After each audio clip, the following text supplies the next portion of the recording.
I will be talking in broad strokes about online sellers and dropshipping. So obviously I've had a chance to introduce myself. Tamara Rabenold, I'm the owner of Vodra International. We're established in 2003 as a licensed and insured investigations company just outside of Charlotte, dedicated to the IPR industry. As my license plate indicates, I am an IPR PI, and those are also a couple of our industry involvements. So points for discussion today, just a quick run through, touching on some common terms, the investigative path, a few case studies, and then some odds and ends. So since we have a variety of people on the call, I wanted to get a level set with the terminology as we start this conversation. As we all know, part of the challenge with dropshipping is that the actual seller never takes possession of the inventory, so no actual product to seize if you were considering a criminal or civil action. And the term dropshipper is used in a number of ways. It can be the person doing the dropshipping to the end customer or the supplier or manufacturer. Related to the consolidator's role in dropshipping, we've seen these entities pop up in dealing with Chinese websites that do not ship to the US, like sites like JD.com, Tmall, and Taobao. You send links of the desired product to your buying agent, who buys the selected products, receives them at their in-country address, and then packs and ships them to your designated address. Other examples are Sugar Goo, Papabuy. It opens up the whole world of counterfeit products, but with multiple layers. Another example is Oberlo, which is Shopify's app to facilitate the dropshipping process and where you can upload products to your Shopify website.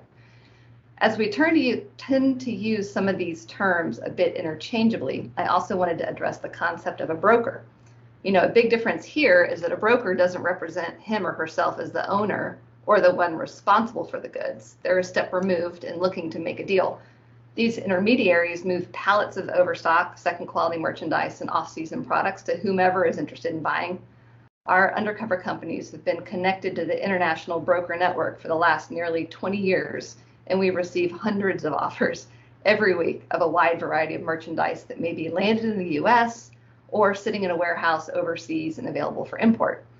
From our experience in dealing with brokers and working offers as part of an investigation, we've encountered stock lots that are counterfeit, stolen, diverted, or even product that should have been destroyed. For example, we had a case involving children's t-shirts that failed quality control for lead-based paint, and the factory was told to destroy them, but instead the stock ended up in the wholesale marketplace. So the typical investigative path, every case starts with a suspicion, whether the seller's on Amazon, eBay, Facebook Marketplace, AliExpress, or another platform, which of course raises red flags. What raises the red flags will vary from brand to brand. It may have been a tip from a stakeholder, whether a customer, sales rep, distributor, or retail account. And of course, these days, with so many avenues to complain, it may be negative feedback or reviews posted online tied to a purchase from a particular seller. For some of our clients, it starts with an item being offered at a slightly lower price point, or maybe even closer to wholesale pricing, by an unfamiliar seller on a third-party platform, website, or other questionable channel. And of course, these sellers may only have a couple SKUs for that brand versus offering the entire product line. And the posted quantities or apparent sales through the listings seem concerning. So the next step very often is to complete a sample buy and see what can be learned from the transaction, gathering evidence from the moment you visit the site, click buy, or add it to your cart, and when the purchase is received. So a buy is made. What was learned through the process? Was there dialogue with the seller? Through what means? Was there a US payment processor involved? What can we gather from the transaction details on the credit card or from the payment portal? How many items were available at the time of the purchase? How many are available now? What name and address is listed as the sender on the shipping label? What carrier was used? How long did it take to arrive? Does the tracking number reflect the same origin as the sender's address? What was included in the package? A receipt, a packing list, or other note that provides a new identifier? In widening the scope, have any of the identifiers tied to the purchase from this seller come up before? For example, we are investigating a number of seemingly unrelated Amazon sellers right now, but the sender address on the counterfeit shipments all tie back to the same customs brokerage service. So of course, then the big question, is it authentic? If yes, the case may stop there depending on your distribution model and risk tolerances. If it's counterfeit or infringing, the next steps will vary greatly depending on the evidence and the facts to date. So I'm going to share a couple examples of situations we've encountered. For our first example, and here's where the earlier terminology is helpful, we completed a buy from a China-based dropshipper that had leased warehouse space in the US. At the time that we were reviewing the website and available products, it actually indicated where the product was warehoused. So of course we focused on inventory that was landed in the US. We also had dialogue and worked with them, as was their regular course of business, to source requested products for us that would then be stored in their US warehouse location and drop shipped directly to our customers, since we were the dropshipper, when we submitted an order. So long story short, after the samples were purchased and the product was confirmed counterfeit, we placed a larger order and ended up negotiating for local pickup to identify the choke point, and which was the dropshipper's New Jersey warehouse or that China entity's US foothold. Our client filed a lawsuit earlier this year against the site and all the parties involved as a result of the investigation and the evidence developed. And it is yet to be determined how this will turn out.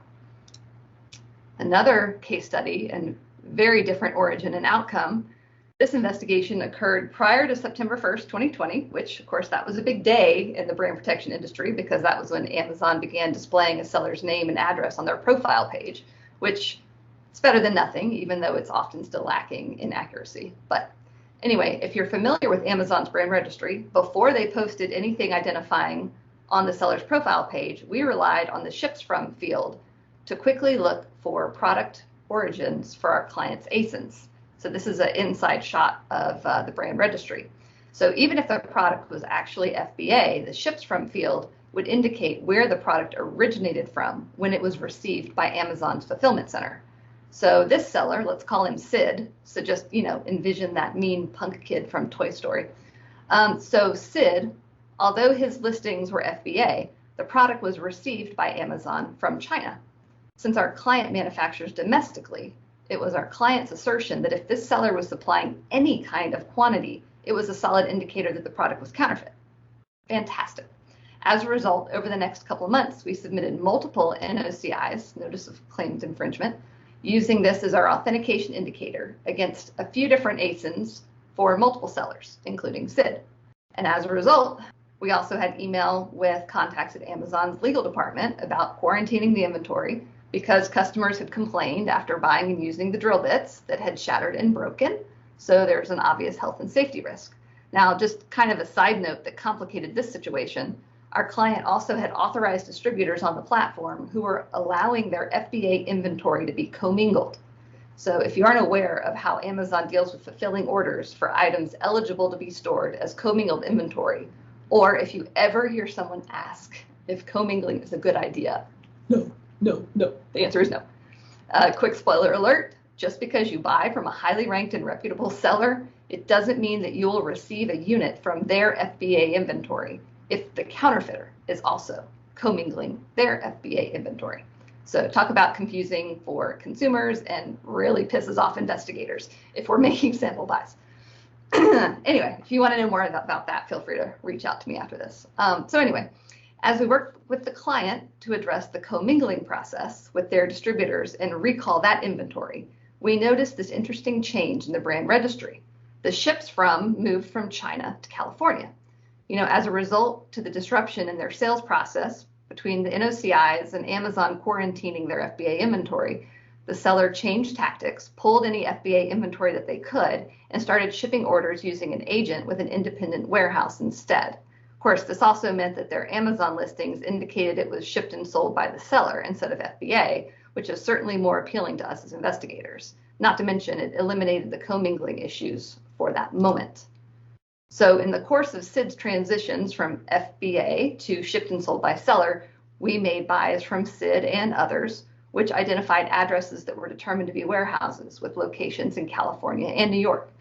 Research on the companies leasing the spaces confirmed that they offered warehouse services to overseas e-com sellers. So we had our local resources visit the addresses, and here's a couple pictures of what we found. The California one with the photos on the left and at the bottom are more exciting because I'm sure you'll recognize the boxes with the Amazon Prime logo and others with the classic yellow tape frequently seen on parcels from China. Now, I'm sorry to build to the climax this and have to let you down. But while we uncovered all of this, in the meantime, the sellers and the counterfeit listings evaporated from Amazon. They moved on to plague somebody else. So the client decided not to pursue it any further. Just as a side note, here's the seller's profile page, SID's profile page today, with the detailed seller information reflecting the overseas routes. And this is also one reason why you should always save links to the seller profile pages so that you can easily revisit them later, even if they don't have any current listings.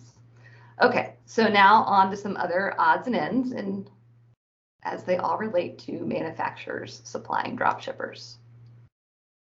We have seen this helpful notice on a number of Alibaba listings recently, as the sellers reassure buyers that they know how to evade customs detection, even with a 99.99% clearance rate. Not bad. And although the prior slide isn't related to this shipment, here's photos from a buy we've received where the products were double boxed in non-branded packaging and even shrink wrapped to avoid possible seizure by CBP or other shipping agents.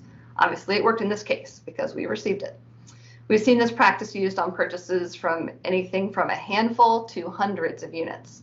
And of course, from our experience, it's more commonly seen with Alibaba and AliExpress sellers, and not surprising since they're even advertising it in some listings now. Of course, we're always keeping an eye out for new trends too. In a project earlier this year focused on Alibaba and AliExpress sellers, we noticed that nearly 70% of our purchases were shipped with UPS. In a similar DH Gate focused project late last year, all of the buys were shipped by DHL or China Post and transferred to USPS for local delivery. While the selected freight integrator may be website specific, if history is any indication, when we see an increase in shipments being sent via a particular carrier, it has meant that the other carriers are raising prices or being more vigilant on parcels that are passing through their hands. So of course, like any savvy business owner, the counterfeiter chooses to use a different carrier. Now, for you, in taking this thought process a step further, it may be a good idea for your client or brand to raise its visibility with the freight integrators that are the top choice with your counterfeiters, and conduct authentication trainings for the import specialists and agents at that hub. We've actually arranged and conducted trainings like this for clients in the past.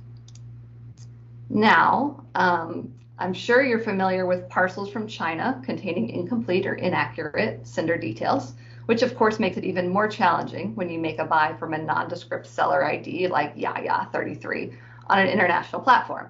And this year, we've noticed sellers out of China and Hong Kong in particular incorporate the name of the buyer as part of the sender's name on the shipping label.